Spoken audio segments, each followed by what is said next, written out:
జై వీరభద్రుడికి సార్ నమో నమ.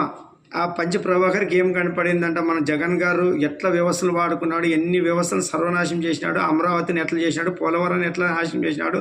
ఇప్పుడు 4 ఏళ్ళు అయితే కూడా కంప్లీట్ కాకుండా ఎంత దాన్ని నాశనం చేసి కాఫర్ డ్యామ్ కట్టి అట్లా కంటిన్యూ చేయకుండా దాన్ని అట్లా గ్యాప్ ఇచ్చి వరదలు వచ్చి మొత్తం సర్వనాశనమే మళ్ళీ మొదటి నుంచి చేసే పరిస్థితి తెచ్చినాడు.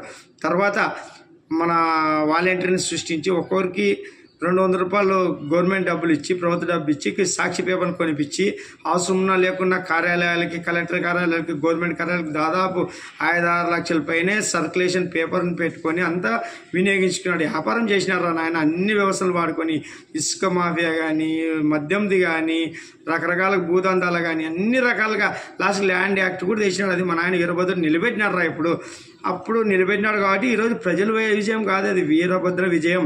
వీరభద్ర కూటమిని గెలిపించి మనల్ని రక్షించినారా వీరభద్రుడు. తెలుసుకోండి.